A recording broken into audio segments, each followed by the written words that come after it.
Bismillahirrahmanirrahim. Assalamualaikum warahmatullahi wabarakatuh. Pada pertemuan kali ini kita akan membahas tentang prinsip kerja baterai. Nah, baterai itu adalah salah satu jenis energy storage ya. Ini perlu diingat dulu. Baterai itu adalah salah satu jenis energy storage. Artinya apa? Artinya dia bukan sumber energi, tapi dia menyimpan energi. Ya, jadi fungsinya si baterai ini itu dia pada dasarnya bukanlah sebuah sumber energi sebagaimana generator bekerja, terus sebagaimana sebagaimana pembangkit daya bekerja, tapi dia fungsi utamanya adalah sebagai energy storage, bagaimana menyimpan energi. Nah, tentang menyimpan energinya seperti apa, terus bagaimana bisa ada energi disimpan dan dipindahkan, terus dibawa kemana-mana, akhirnya kemudian yang disimpan itu digunakan, itu nanti akan kita jelaskan di sini sebagai prinsip-prinsip kerja dari si baterai itu tersendiri. Nah, energy storage yang kebanyakan yang digunakan di baterai itu dia penyimpanannya dengan menggunakan konversi energi dari energi kimia, ya, dari energi kimia menjadi energi listrik, ya, seperti itu.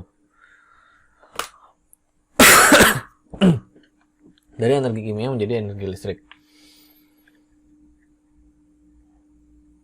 Nah, untuk mengetahui bagaimana konversi perubahan energi ini bekerja, kita harus mengetahui dulu komponen-komponen dari sel baterai.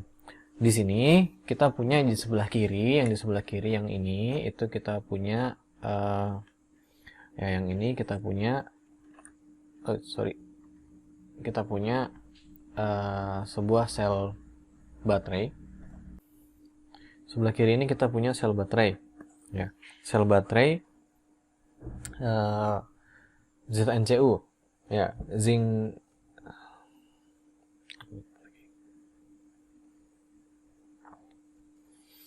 Di sebelah kiri ini kita punya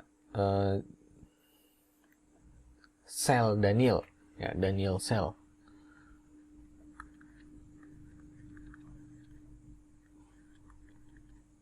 Daniel cell yang dia buat tahun 1839.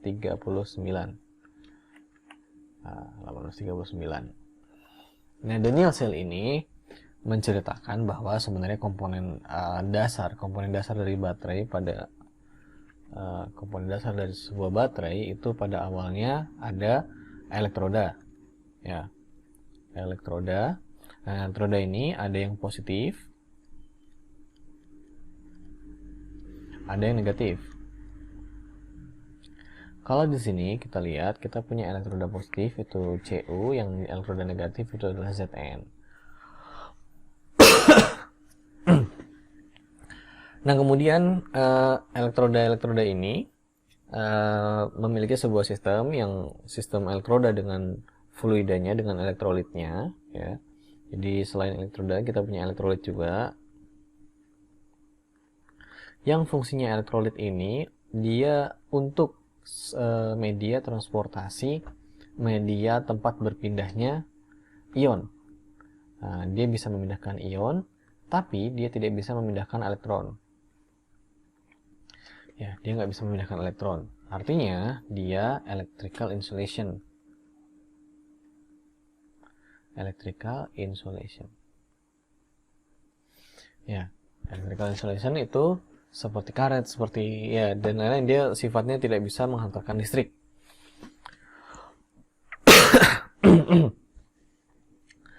Oke. Nah, kita lihat dari sel Daniel ini. Sel Daniel ini kita punya sistem Zn dengan elektrolitnya, sistem Cu dengan elektrolitnya, yang dipisahkan oleh sebuah komponen yang disebut sebagai salt bridge. Oke, nah fungsinya salt bridge ini agar elektrolit yang ada di sini, yang ada di tabung, kita bilang tabung Zn ini dengan tabung Cu ini, elektrolit tidak saling bercampur. Namun tetap ion yang ada di sini, yang ada di tabung Zn itu bisa berpindah ke tabung Cu. Kenapa kita ingin demikian? Minggu lalu juga sudah saya jelaskan bahwa sistem elektrokimia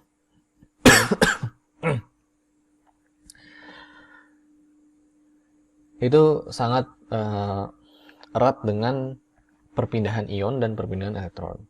Nah, di baterai saat kita menggunakan baterai, elektron berpindah dari anoda menuju katoda melalui sirkuit yang ada di luar, bukan yang ada di dalam reaksi kimianya, tapi yang ada di luarnya. Jadi elektron itu keluar dari melalui ini, kemarin saya sebut ini sebagai kontak metalik ya, dari sini elektron itu keluar ya, elektron keluar terus sampai ke arah katoda ya. Jadi elektron berpindah dari anoda ke katoda melalui sirkuit atau kontak metalik yang ada di luar sistem. Dia tidak melalui elektrolitnya ya, ingat, dia tidak melalui elektrolitnya seperti itu.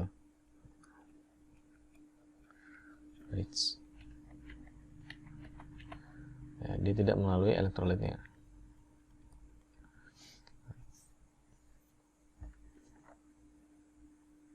Jadi itu elektron itu mengalir dari sini ke sini, otomatis arus ya, arus I, arus listrik itu mengalir ke arah yang sebaliknya. Nah, ini I, kita hapus dulu ya. Jadi I ini berputar ke arah sini.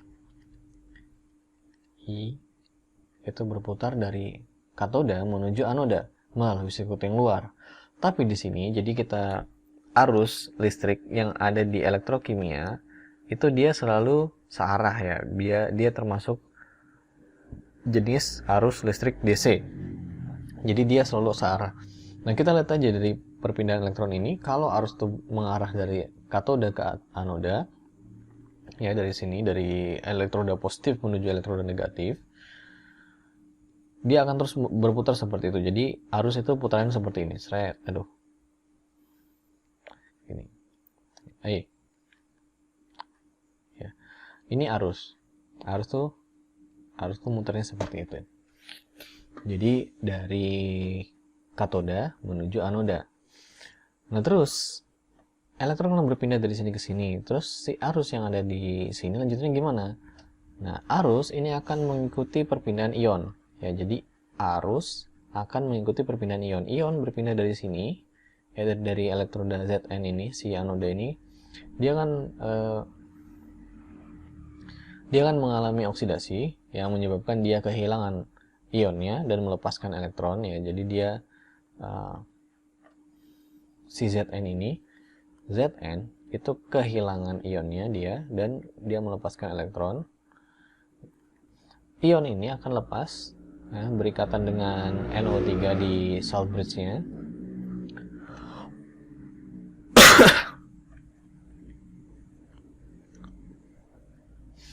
Nah, kemudian ion itu akan terus berpindah. NO3 bertemu dengan ini, dia melepaskan K+.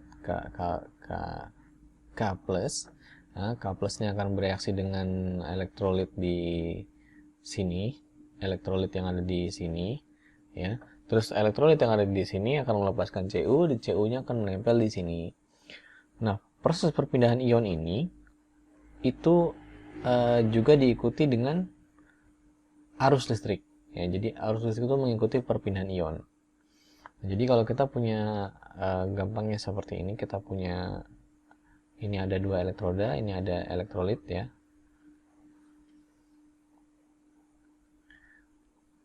Nah, dia akan berlangsung seperti ini. Ini anoda, di sini anoda, di sini katoda. Dari luar itu elektron berpindah, dari dalam itu ion berpindah. Nah, arus itu berketerbalikan dengan elektron, tapi searah dengan ion. Nah, seperti itu. Ini gampangnya. Oke. Nah, kemudian yang kedua kita punya juga di sini salah satu contoh baterai komersil ya. Jadi yang tadi yang di 7.1 itu contoh baterai sel dasar baterai. Nah, ini adalah contoh sel baterai komersil. Nah, sel baterai komersil itu sama komponennya dengan yang ini, mirip ya. Jadi kita punya elektroda negatif ya, elektroda negatif, kita punya elektroda positif. Oke. Nah, terus kita punya separator. Nah, separator ini fungsinya sama dengan yang ini tadi, dia bisa memindahkan ion tapi tidak memindahkan elektron ya. Dia bisa memindahkan ion tapi tidak bisa memindahkan elektron. Seperti itu. Nah, kenapa di sini ada gasket? Gasket ini agar tidak terjadi reaksi, tidak terjadi perpindahan atau kontak metalik antara kutub positifnya dia, positif case-nya dengan negatif case-nya. Kenapa kita nggak inginkan? Karena kita nggak pengen ada ini dulu. Kalau ada ini, kalau ini ada, hubungan antara anoda dan katoda ini, kontak metalik ada, maka rangkaian akan berjalan dan proses discharge atau penggunaan baterai itu akan berlangsung. Sedangkan kita kan nggak pengen baterai itu sudah habis duluan sebelum kita pakai.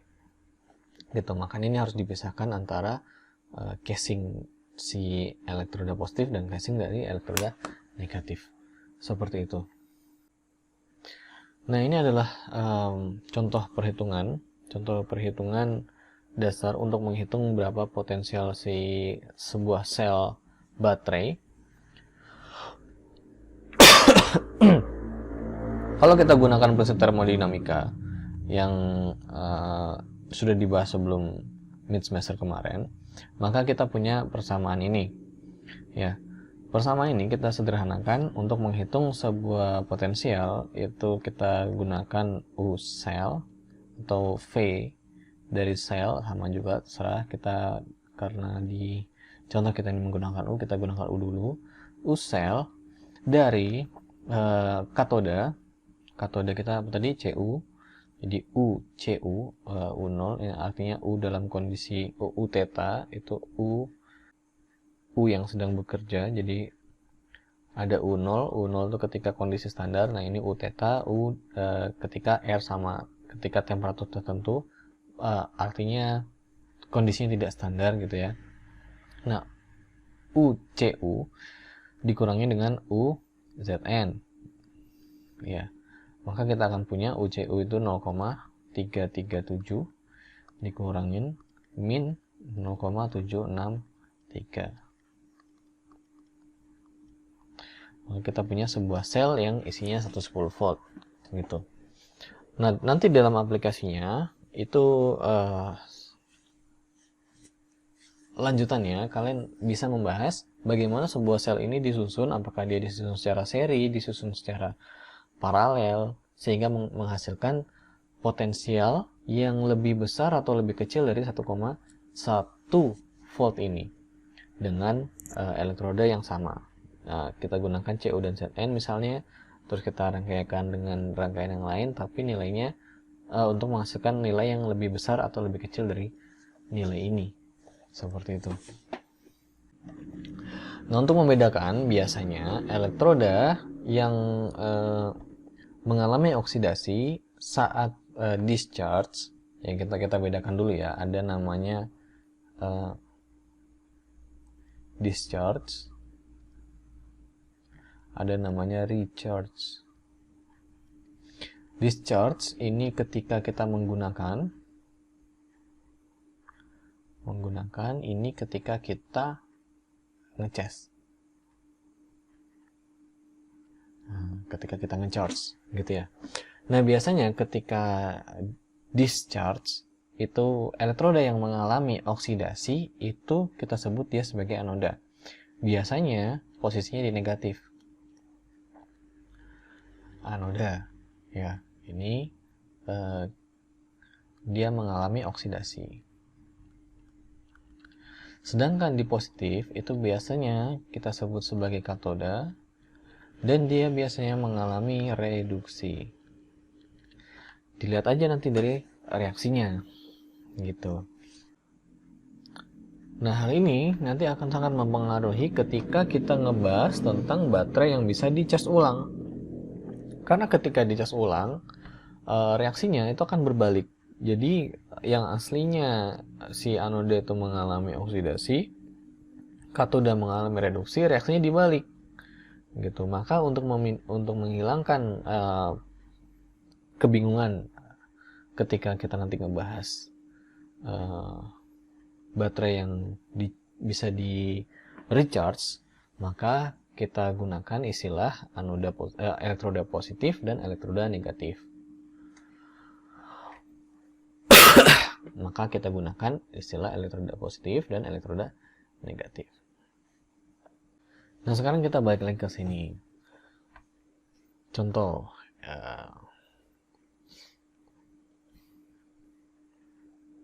kita balik lagi ke sini. Kita punya di gambar yang ini, di gambar yang 7.2 ini, kita punya sebuah sel silver. Yang ini tadi kita punya sel Zn Cu, ya. Maka yang kedua kita punya silver zinc Zn dengan Ag, gitu. Bedanya seperti apa? Reaksinya ketika yang atas itu kita akan punya reaksi Cu di katoda mengalami reduksi, jadi dari Cu2 plus 2 elektron min ini menjadi Cu. Sedangkan di Zn, elektroda negatif itu mengalami oksidasi. Ini dari Zn itu menjadi Zn2 plus 2 elektron min. Nah, sedangkan ketika kita membahas yang silver zinc ini, coin cell ini, kita akan punya reaksi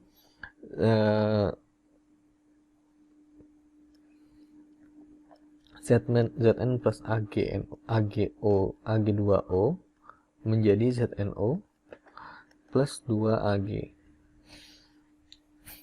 Nah, untuk reaksi yang seperti ini, maka kita bisa menghitung standar potensialnya menggunakan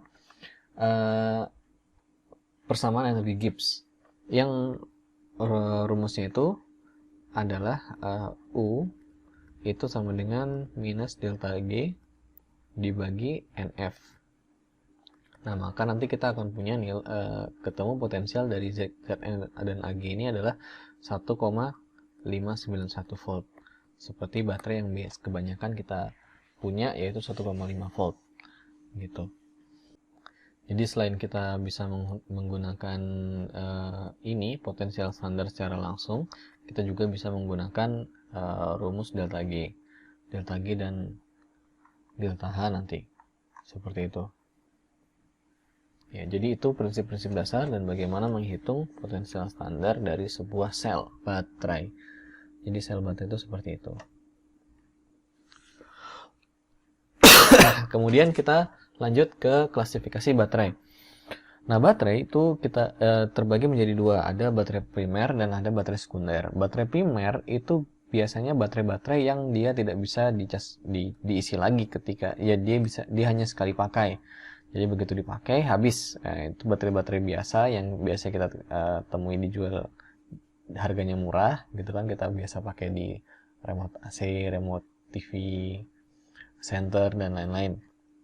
Nah, kemudian ada lagi baterai sekunder. Baterai sekunder ini adalah baterai yang bisa di recharge. Jadi dia begitu setelah discharge sampai habis, dia bisa diisi lagi, disimpan lagi, dia bisa menyimpan energi lagi untuk kemudian dipakai lagi, seperti itu. Nah, biasanya energi baterai primer itu biasanya memiliki energi spesifik, atau kita sebut energi spesifik itu adalah besarnya daya yang bisa disimpan oleh sebuah baterai per kilogramnya, dan tenaga yang lebih tinggi dibandingkan dengan baterai sekunder. Kita membedakan baterai ini nggak cuma dari desainnya aja, apakah dia dicas, bisa dicas, nggak bisa dicas, nggak cuma itu aja. Tapi kita juga bisa kita lebih sering mengklasifikasikan baterai berdasarkan bagaimana reaksi kimianya. Nah, ada dua kelas elektroda menurut mekanisme dan reaksi kimianya, yaitu yang pertama rekonstruksi dan yang kedua insersi. Ya, di sini ada contoh-contoh, ada tabel beberapa reaksi kimia dari baterai. Nanti itu bisa kalian lihat, akan saya share PPT-nya. Kalian akan bisa ngelihat perbedaan reaksi antara yang rekonstruksi, yang insersi itu seperti apa, nanti bisa kalian lihat di situ. Oke, yang pertama kita masuk ke yang rekonstruksi dulu.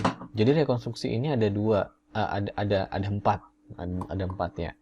Nah, rekonstruksi itu ada empat. Ada yang bentuknya formasi, ada yang bentuknya displacement, ada yang bentuknya disolusi, dan ada yang bentuknya yang terakhir saya lupa ganti sepertinya. Ini presipitasi ya. Jadi yang ini adalah presipitasi.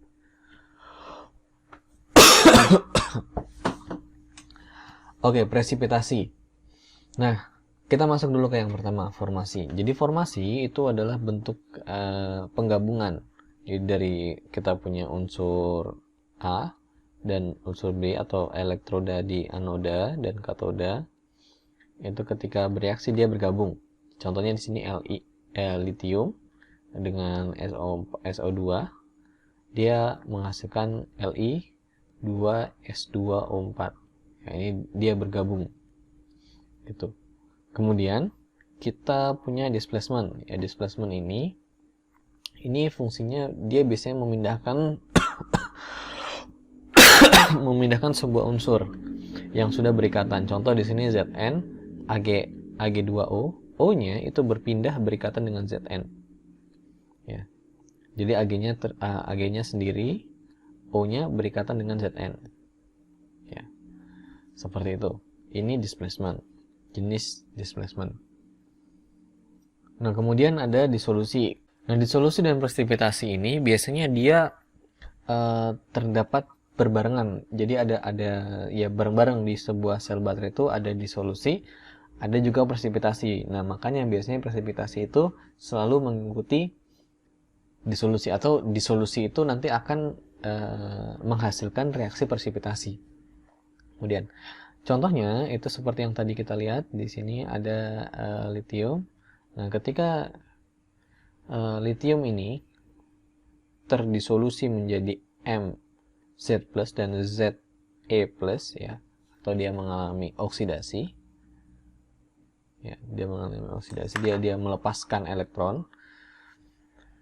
Dia akan nanti kemudian diikuti, kebanyakan pasti akan diikuti dengan presipitasi. Dari M itu akan bereaksi dengan X, membentuk MXZ. Gitu. Contohnya di sini adalah litium menjadi litium plus tambah elektron min. Ya. Kemudian litium ini ya M ini akan tetap ada di reaksi yang kedua, bereaksi dengan yang lain, dan dia bergabung di sini. Ya, seperti itu. Ini yang ini mengalami disolusi, yang ini mengalami presipitasi. Ini juga begitu. Ya, di sini ada Zn ini terpecah. Ya, dia bereaksi dengan O di sini.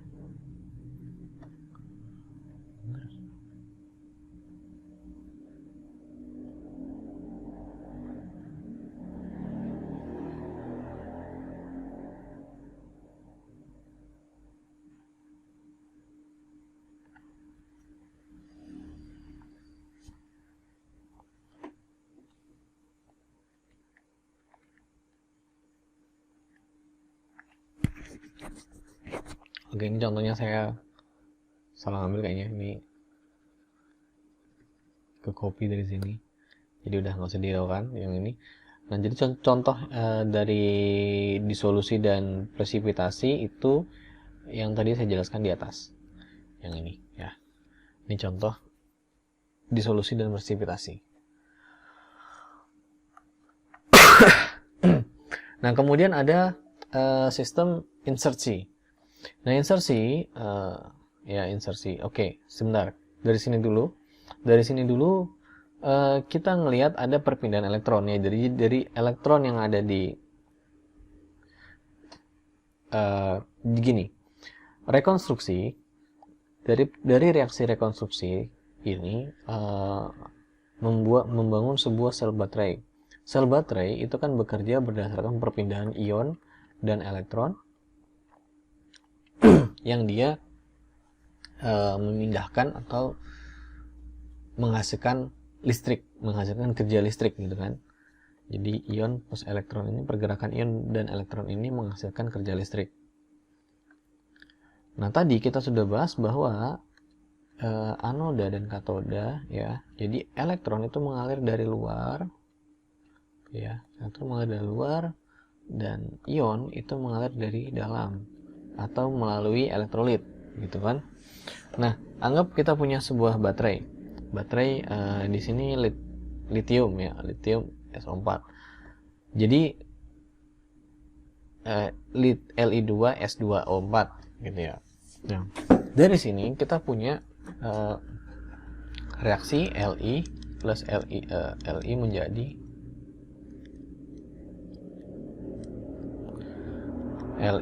menjadi Li plus elektron min. Terus yang kedua ada 2Li plus 2SO4 plus 2 elektron min menjadi Li2S2O4. Oke. Kita lihat di anoda di sini ini mengalami oksidasi, ini mengalami reduksi. Ya, maka ini adalah anoda, ini adalah katoda ya gitu kan. Nah, di sini kita lihat bahwa di reaksi anoda itu lithium itu melepaskan menghasilkan ion dan menghasilkan elektron. Ya. Lithium ion dan elektron ini, elektron akan berpindah dari lewat luar ya, menuju ke katoda. Di katoda reaktannya ada elektronnya. Ya, jadi di sini elektron ini dia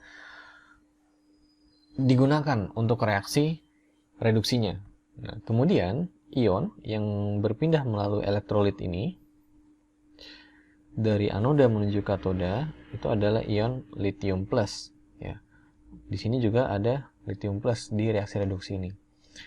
Nah, maka reaksi ini kita sebut sebagai reaksi rekonstruksi dari disolusi ya, dari ini disolusi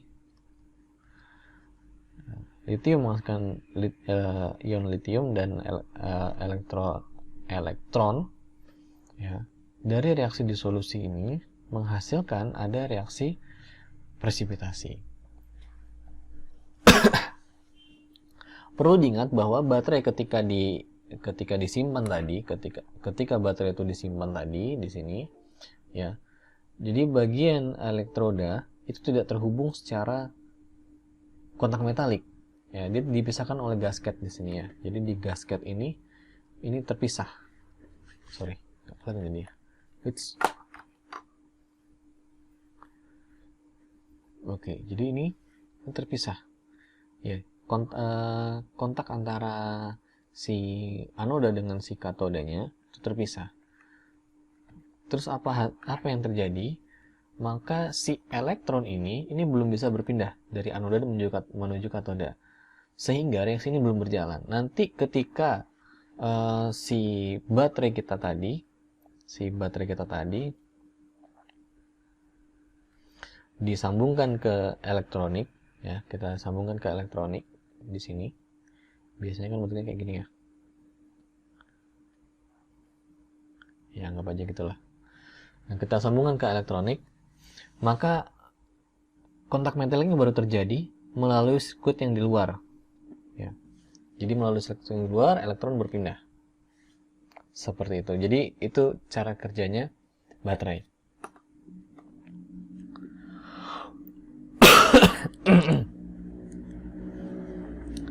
Nah, jadi gitu cara kerjanya baterai. Nah, kemudian selanjutnya adalah proses insersi dalam sel baterai. Nah, jadi mekanisme insersi ini adalah mekanisme masuknya sebuah logam atau unsur lain ke dalam susunan kristal si logam induknya. Ya, jadi kalau yang tadi rekonstruksi tadi itu dari reaksi kimia, ya. Reaksi kimianya itu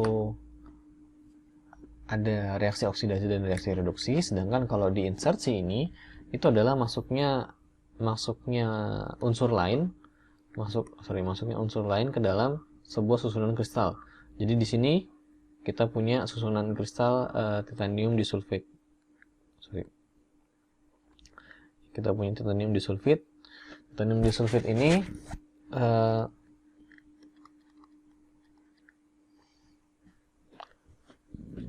kita tambahkan litium. Nah, reaksi dari sebuah litium dan TiS2 ini kita tulis seperti ini. XLi Xe ditambah dengan TiS2 menjadi LiX TiS2. Nah, X ini itu biasanya dari 0 sampai dengan 1. Nah, dia dikatakan terisi penuh, baterai ini siap digunakan ya, atau kondisinya itu charge, terisi penuh, itu ketika saat X sama dengan 1. Nah, sedangkan discharge atau habis yaitu saat X ini sama dengan 0. Gitu. Jadi itu bisa kalian lihat sendiri di sini mekanisme kerjanya dari jenis mekanisme insersi ini itu seperti itu. Jadi kalau misalnya semakin banyak, maka dia semakin discharge. Nah, seperti itu. Sekarang coba kita lihat kondisi atau kita sebut kapasitas teoritis dari sebuah baterai dan state of charge, ya, sebuah istilah yang akan sering kalian dengar di ketika kalian bergelut di bidang baterai. Jadi ada kapasitas teoritis dan SOC atau state of charge. Ya, theoretical capacity itu kita bisa menghitung kapasitas teoritis dari sebuah baterai. Ya, di mana MI itu adalah MI kecil itu adalah massa dari si material yang aktif, ya. Sedangkan M besar I itu adalah molecular weight-nya. Molecular weight. Maka kita akan punya kapasitas teoritis dengan satuan. Nanti kapasitas teoritis ini itu akan kita miliki sebuah nilai yang satuannya itu adalah ampere hour per kilogram dengan persamaan ini. Dan persamaannya seperti itu, ya. Nah, itu menghitung kapasitas teoritis dari sebuah baterai. Nah, kemudian state of charge. Apa itu state of charge? State of charge itu adalah kondisi terisinya sebuah baterai. Seberapa persen dia terisi. Jadi, kita anggap baterai itu 100% sampai 0%. Adalah, di sini SOC ini adalah 100% terisi, 0% terisi. Atau 100% digunakan, discharge, SOD, ya. Jadi ini bedanya. dibedakan. Jadi SOC itu adalah ketika baterai kalian itu 100%, sedangkan ya jadi yang kalian lihat di baterai kalian itu adalah state of charge, kondisi charge-nya, seberapa banyak terisinya saat ini. Jadi bukan seberapa sudah habis, tapi seberapa banyak. Makanya ketika kalian cas baterai kalian yang setelah penuh, terisi penuh, itu disebut 100%, ya kan? Karena dia kondisinya 100% terisi. Itu yang digunakan adalah state of charge. Nah, seperti itu. Rumusnya SOC itu ya kapasitas yang tersisa dibagi dengan total kapasitasnya dikali 100%. Itu state of charge. Kalau state of discharge ya kebalikannya.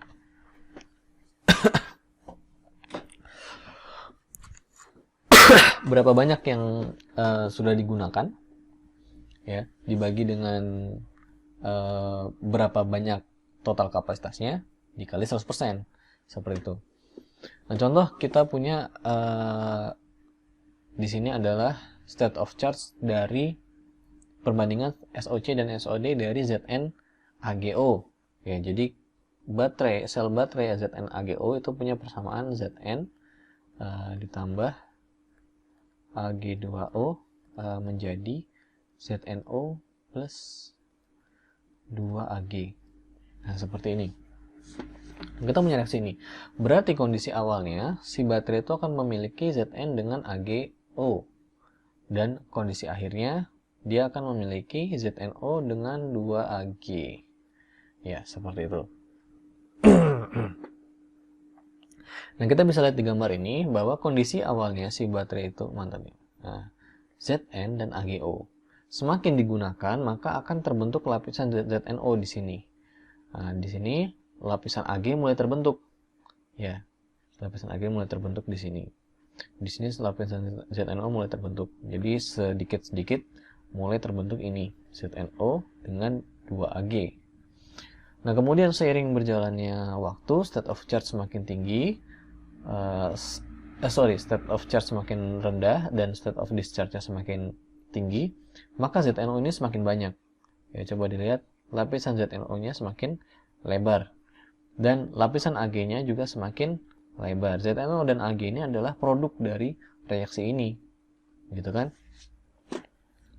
Maka semakin banyak, maka SOD-nya itu juga semakin banyak. Kalau misalnya kita lihat di sini, maka di sini masih ada Zn, ya, di sini masih ada Ag2O, berarti masih ada yang bisa bereaksi. Otomatis ini masih belum 100% SOD. Ini belum sampai 100% SOD. Ya, seperti itu. Nah, itu bagaimana kalian membayangkan state of discharge. Kemudian kita masuk ke karakteristik dan performa elektrokimia. Yang pertama, karakteristik dari elektrokimia, sel dan performa baterai elektrokimia. Itu yang pertama adalah potensial dari beberapa baterai. Ya. Jadi pada umumnya si sel itu potensial sel, ya. Jadi si V potensial yang biasanya kita lihat di baterai 1,5 terus berapa? Biasanya nggak apa, contoh 1,5 volt ini, ya, ini akan menurun seiring dengan penggunaan, ya. Jadi kalau kalian bisa lihat di sini, ini adalah berapa persen discharge-nya, ya. Kalau misalnya ini 0% sampai 100%, ya, ini satu fraksi.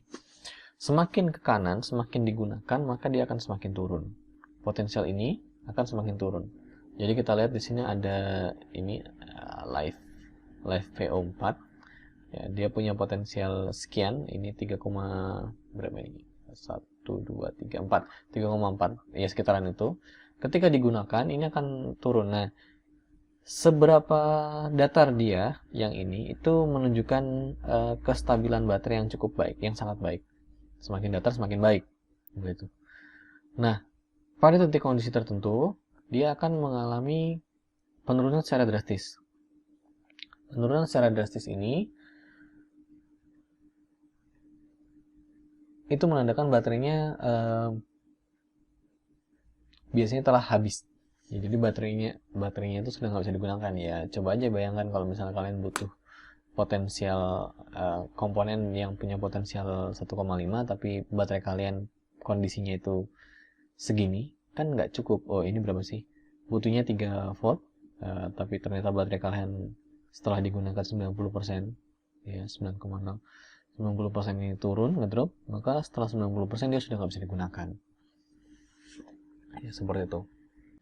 Ya, jadi seperti itu. Itu adalah kondisi ketika baterai di discharge. Ketika baterai di discharge.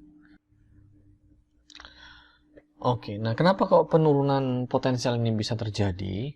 Ya, contoh kita lihat di sini. Kita punya baterai, sel baterai dengan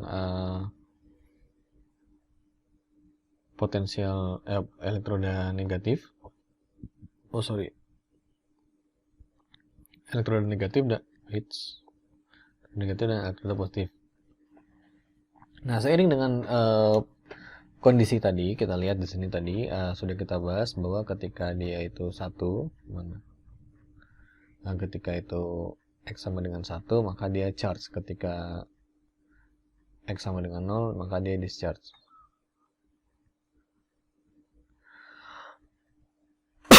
Nah, ketika dia itu 100%, ya, ketika charge, maka kita akan punya potensial dari si lithium ini adalah selisih dari negatif, anoda, dan katoda. Kan gitu kan? Sorry, ini positif, ini negatif, gini aja deh. Nah, selisih dari positif dan negatif ini. Nah, si negatif ini kita punya potensial itu 0, yang positif tadi ada 4,2. Ya, sekitar itulah, 4,15. Ya, nggak banyak segitu. Nah, maka kita akan punya potensial segini. Potensial titik ini. Nah, semakin lama, ketika bereaksi, si anoda kita ini, si elektron negatif kita ini semakin digunakan, maka potensial semakin naik. Ya, yang di positif ini potensial semakin naik. Nah, sedangkan si elektroda positif kita itu dia semakin digunakan, itu dia semakin turun potensialnya. Ya. Nah, maka selisihnya semakin lama akan semakin turun juga. Sel potensialnya itu semakin lama akan semakin turun. Contoh di sini kita punya ya mungkin di sini ya masih 4,15, tapi di sini sudah 0,2 atau 0,3. Maka dia sudah turun di sini. Dia sudah masuk ke 4. Kita anggap aja selisih 1,5, maka potensialnya sudah 4 volt ketika dia ada di 50% penggunaan.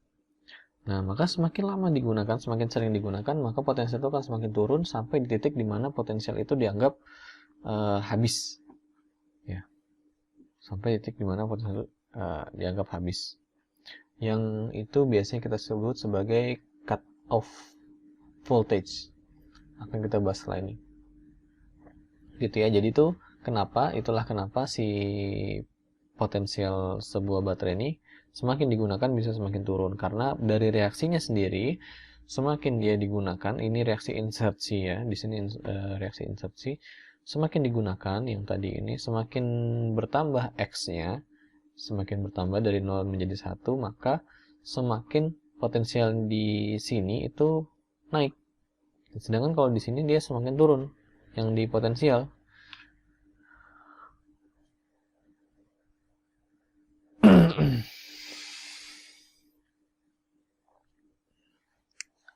Ya, seperti itu. Lanjut. Karakteristik yang selanjutnya adalah hubungan antara laju rate of discharge ya. Jadi rate of discharge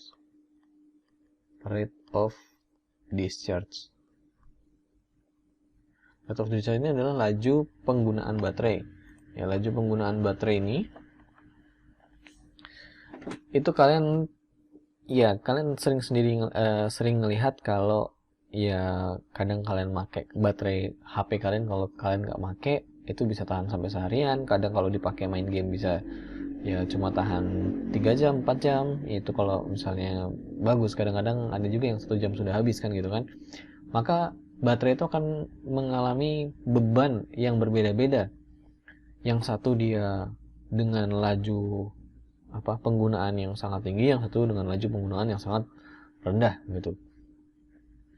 Contoh di sini ketika kita punya yang standar di sini adalah C ya ketika 1 jam, dan semakin besar nilai C-nya maka semakin kecil, semakin cepat.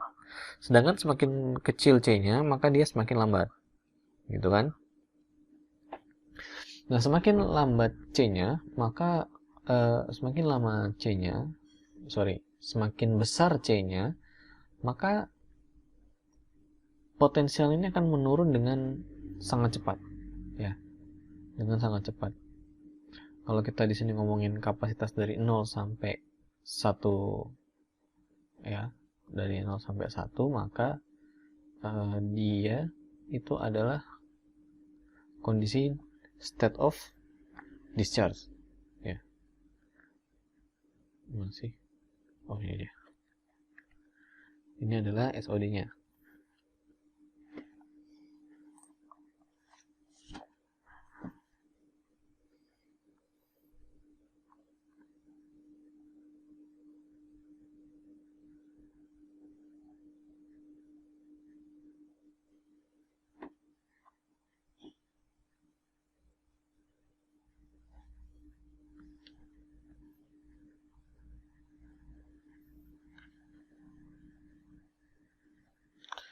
Ya, cara bacanya gimana ini?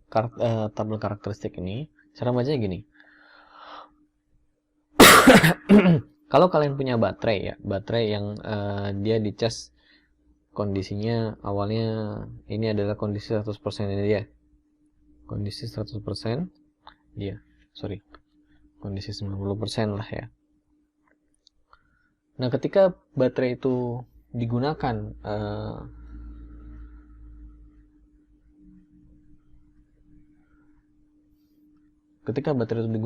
maka potensial selnya berkurang, ya.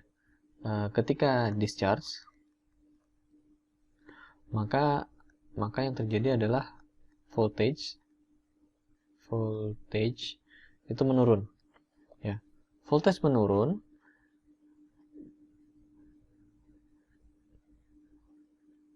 semakin seiring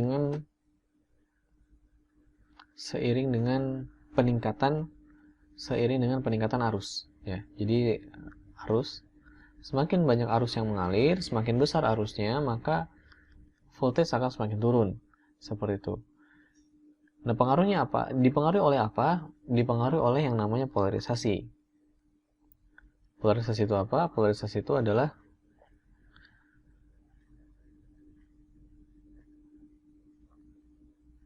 ini, ya. Polarisasi itu adalah ini tadi. Jadi ini adalah polarisasi.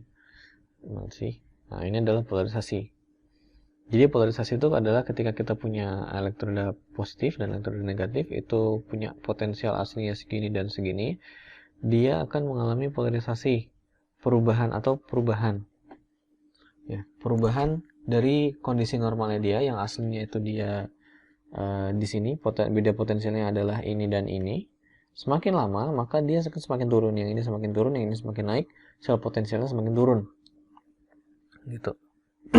Itu perubahan seperti itu kita sebut sebagai polarisasi.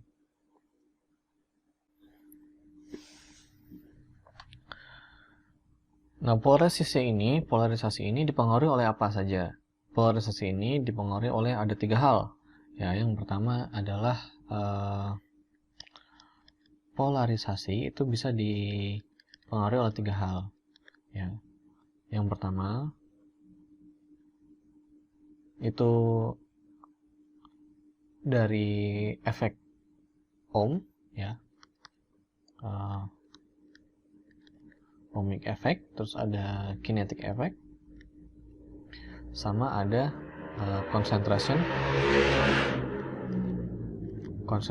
effect.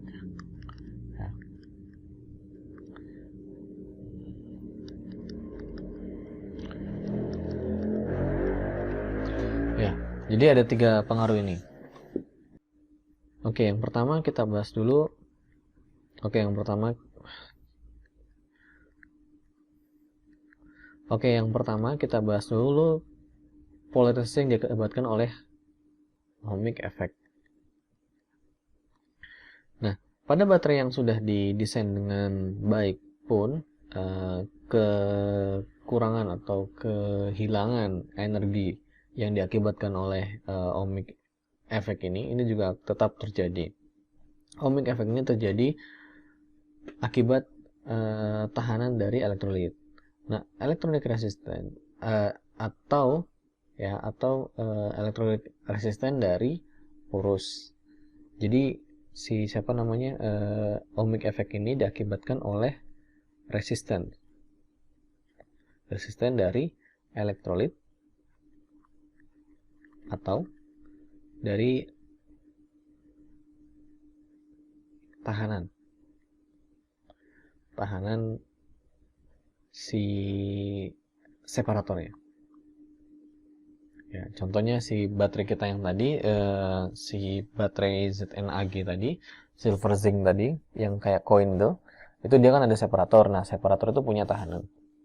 Nah, zaman SMA dulu biasanya ini dikenal dengan tahanan dalam baterai.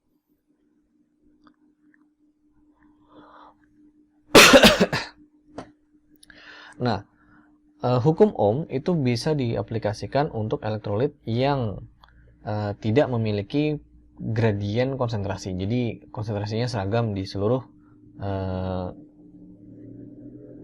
bagian dari sistem itu.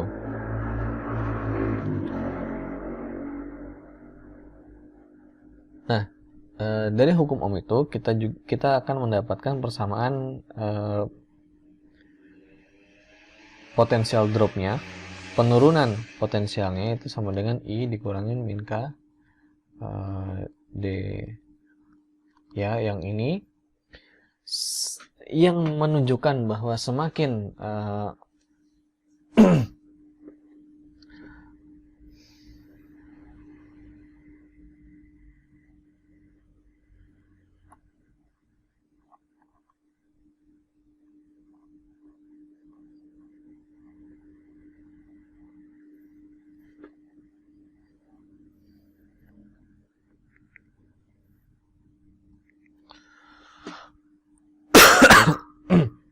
pengaruhnya apa tahanan dalam baterai ini? Pengaruhnya kita bisa lihat di sini. Contoh di sini, ya, anggap aja ini lurus. Dengan kapasitas yang sama, dengan state of charge yang sama, dengan SOD yang sama, SOC yang sama, kita akan punya potensial yang berbeda antara yang lama, yang laju penggunaannya lama dan laju penggunaannya sangat cepat. Yang sangat cepat itu akan sangat turun dengan drastis, ya. Jadi potensialnya si kapasitas ini, ya, potensialnya itu di sini, ya, yang ini potensialnya sekian, yang ini potensialnya sekian. Ya, jadi seperti itu. Nah, artinya apa? Artinya bisa jadi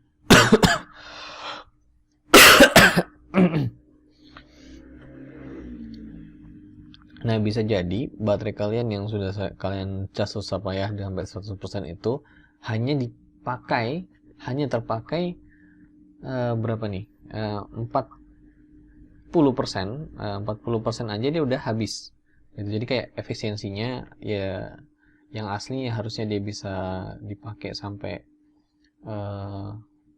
5 jam, jadi cuma setengah jam misal seperti itu. Kenapa seperti itu? Karena banyak energi yang hilang. Energi yang hilang ini kemana? Ya macam-macam. Nanti akan kita bahas. Di sini salah satunya adalah hilang karena adanya tahanan dalam baterai ini yang berubah seiring dengan perubahan kecepatan reaksi. Ya, jadi kan ini kan ada reaksi ya, yang ini ya.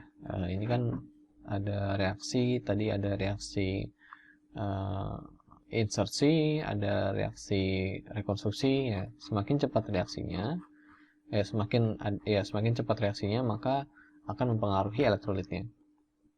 Nah, kemudian selanjutnya ini adalah efek temperatur terhadap cell voltage. Ya, jadi pengaruh temperatur terhadap sel voltage itu juga ada, sebagaimana kalian sering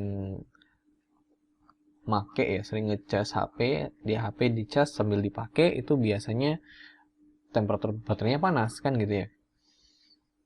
Nah, ini juga kapasitas dari sebuah sel itu juga dipengaruhi oleh temperatur.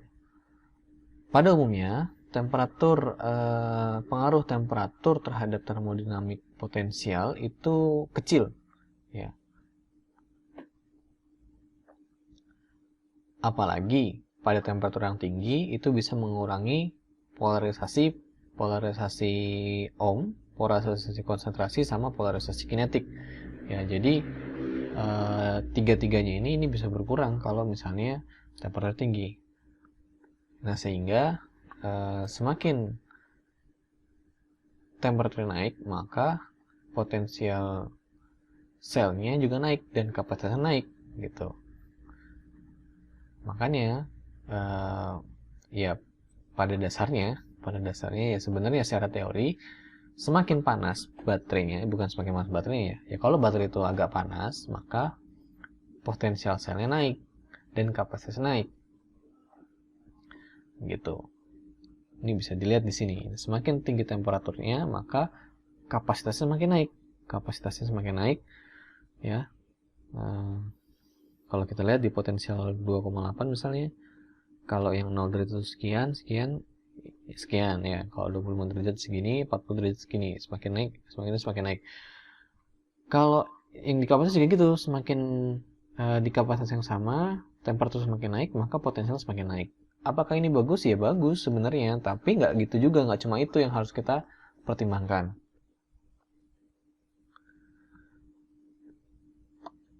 Masalahnya adalah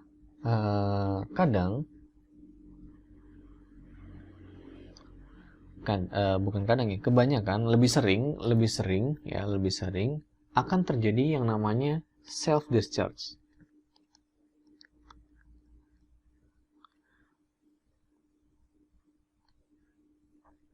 Nah, self discharge ini itu bisa jadi lebih banyak discharge-nya daripada peningkatan ini tadi. Jadi kapasitas ini naik, potensial naik, tapi self discharge ini bisa jadi lebih tinggi. Nanti akan kita bahas setelah ini. Gitu.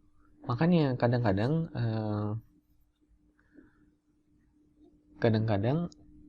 ya bukan kadang-kadang, lebih sering baterai kalian ketika panas itu habisnya lebih cepat gitu.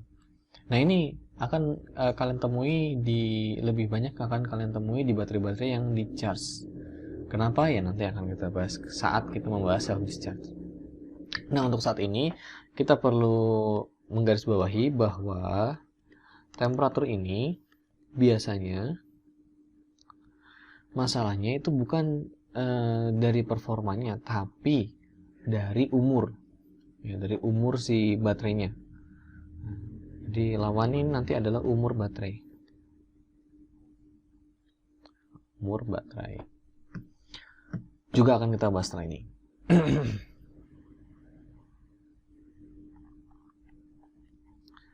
Ya. Ini adalah Ragon plot yang menjelaskan kelebihan dan kekurangan dari baterai dibandingkan dengan sumber atau energi penyimpanan yang lain.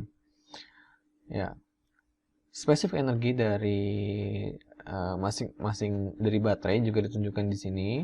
Kita bisa lihat bahwa baterai itu range-nya cukup tinggi ya, yang dari spesifik energi dari rendah sampai yang cukup tinggi, dan ya dari yang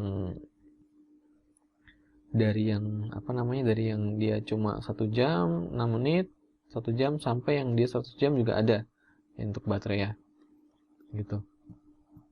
Jadi spesifik powernya dari yang rendah sampai yang tinggi, dari yang rendah sampai yang tinggi, spesifik energinya juga dari yang rendah sampai yang cukup tinggi gitu. Maka baterai ini dia sangat luas cakupannya, maka sering digunakan di mana-mana gitu. Itu karakteristik kenapa kok baterai itu banyak kita temui di aplikasi saat ini. Nah, sekarang kita masuk ke tadi pengaruh panas terhadap performa baterai.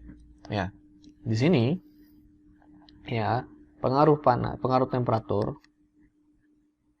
dalam baterai itu adalah adanya heat generation. Heat generation itu adalah panas yang dihasilkan akibat penggunaan si baterai itu.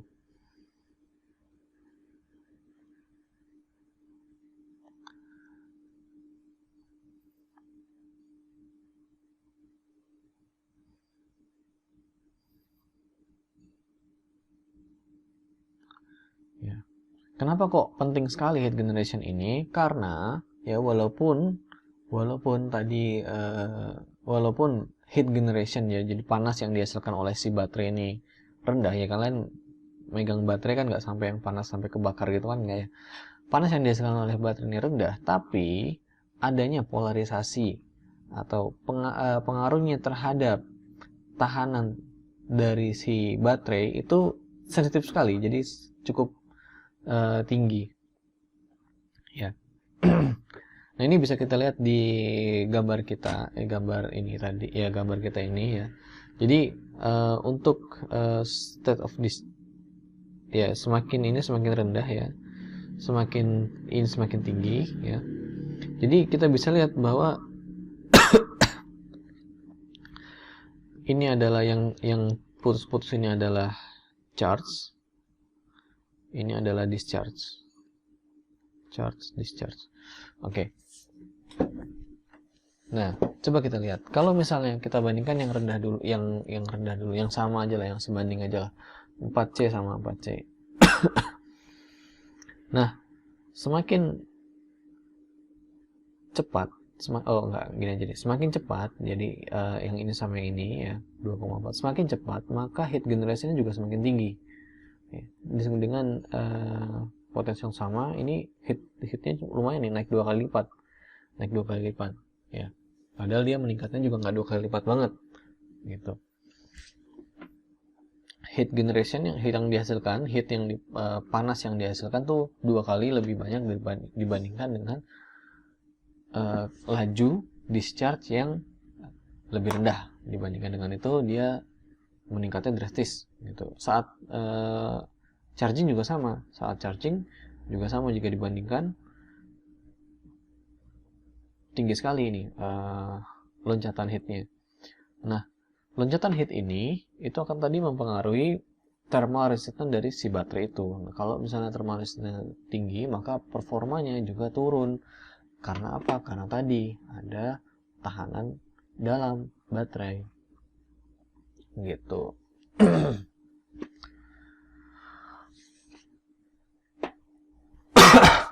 Nah, terus apa pengaruhnya terhadap si umur baterai? Kan tadi kita sudah bahas ya, kalau misalnya si temperatur ini mempengaruhi karena apa? Karena ada self discharge. Nah, self discharge itu adalah mekanisme di mana ini self discharge, yang ini nanti ada charge retention. Self discharge itu adalah bagaimana kapasitas dari sel itu berkurang dari dalam baterai sekunder. Self discharge itu terbagi menjadi dua, ada yang reversible, ada yang irreversible. Irreversible itu ketika baterai sudah berkurang tapi dia udah nggak bisa lagi terisi lebih dari itu. Jadi misal gini, kapasitas aslinya 100 ya, ketika dia digunakan, maka ketika diisi lagi dia cuma 99 misal seperti itu, maka dia sudah mengalami irreversible sebesar 1%, sebesar satuan inilah yang nggak 1% lah ya gitu. Nah, itu seperti itu yang irreversible.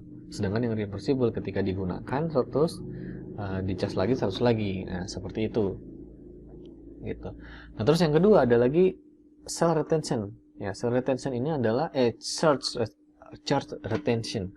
Charge retention ini adalah jumlah charge yang biasanya diukur dalam persen kapasitas yang dimiliki si baterai setelah disimpan dalam waktu tertentu. Jadi contoh, kalian punya baterai 100 misalnya, kalian simpan, maka kalian simpan ini terus kalian pakai lagi setelah beberapa saat, ternyata pas dipakai sisanya 80, bukan 100 lagi gitu. Terus begitu kalian colok ternyata kapasitas sisanya itu 80, berarti ada 20% yang mengalami yang hilang gitu kan, gitu. Nah, ini adalah charge retention.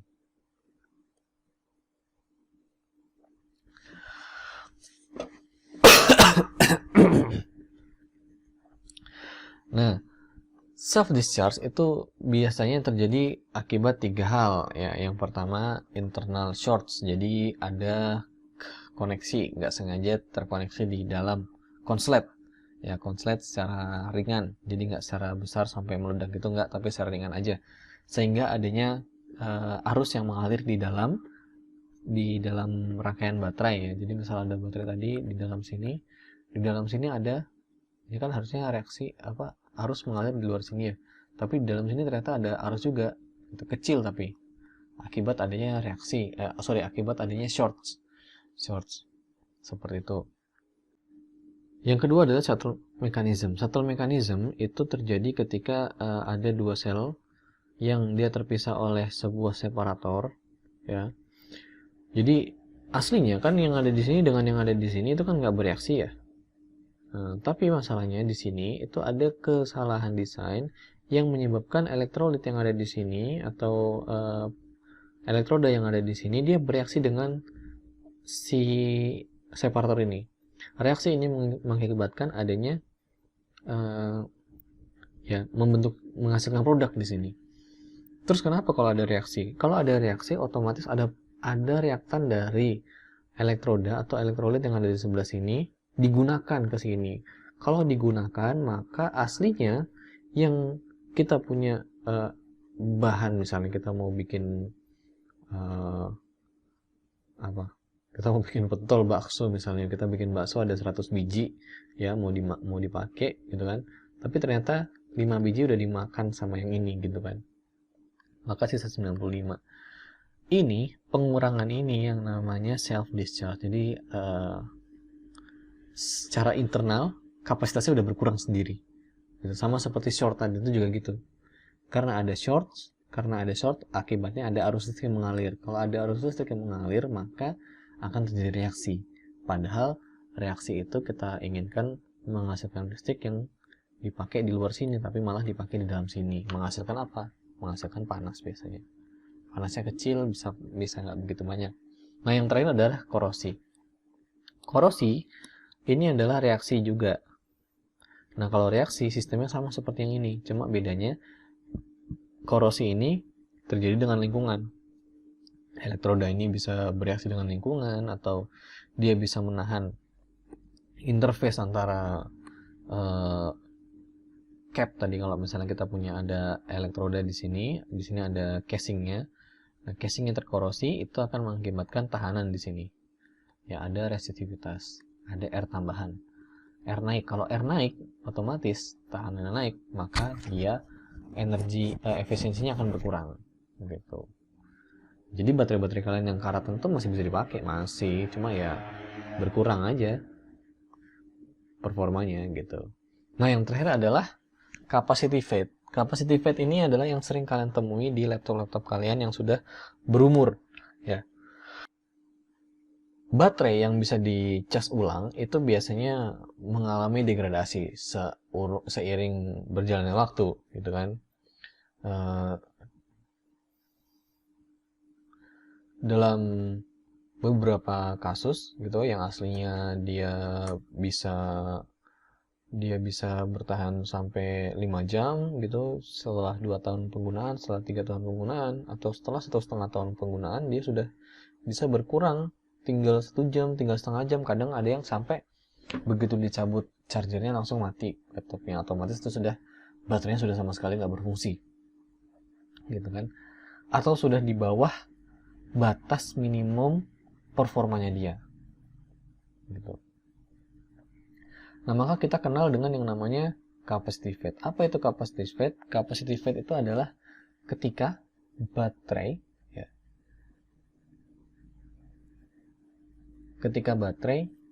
sudah mengalami irreversible discharge. self discharge. Jadi ketika baterai ini udah mengalami irreversible self discharge.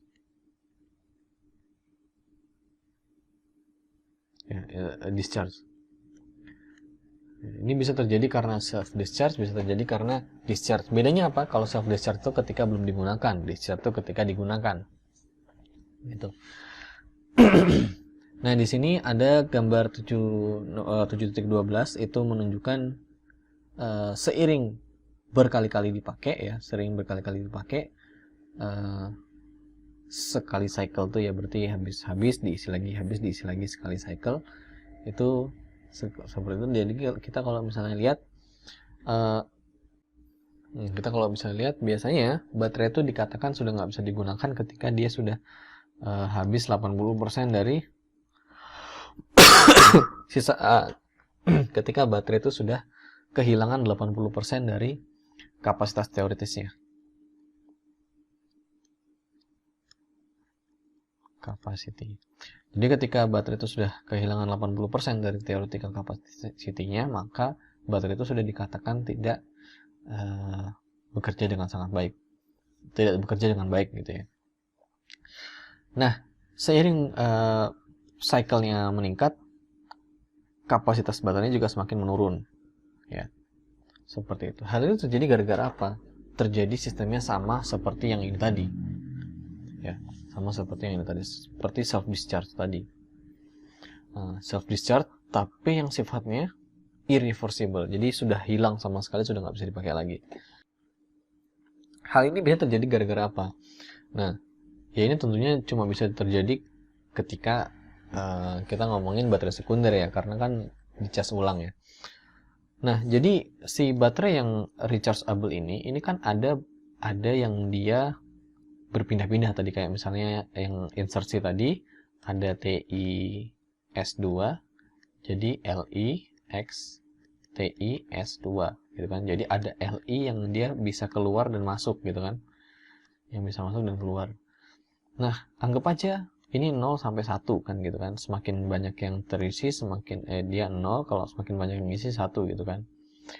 Nah, ketika di charge maka Li ini akan keluar dari TiS2 kan gitu kan. Li ini akan keluar.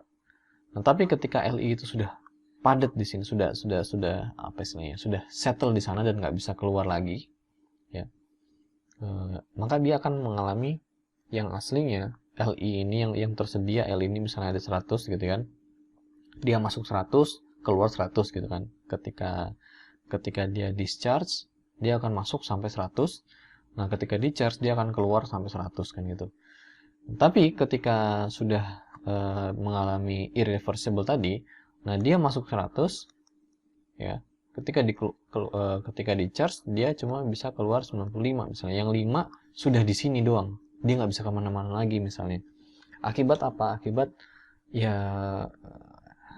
hilang karena reaksi gitu. Biasanya karena dia menghasilkan solid electrolyte interface gitu. Dia menghasilkan interface baru, kita sebut sebagai SEA. Nah, dia membentuk SEA, dia sudah membentuk fasa baru dengan TiS nya.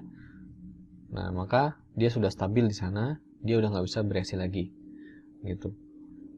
Nah, ini menyebabkan jumlah litium yang bisa bereaksi, yang bisa mengalami interkalasi tadi berkurang gitu. Karena berkurang, yang aslinya kapasitasnya ada 100 dia berkurang jadi 95. Ini contohnya seperti yang tadi. Tapi sifatnya permanen gitu. Itulah yang menyebabkan ada namanya capacity fade. Kapasitasnya berkurang seiring dengan cycle yang terus bertambah gitu. Itu dia prinsip kerja dari baterai. Semoga bermanfaat. Kita bertemu lagi di pertemuan berikutnya. Insya Allah akan membahas fuel cell. Semoga bermanfaat. Saya akhiri. Assalamualaikum warahmatullahi wabarakatuh.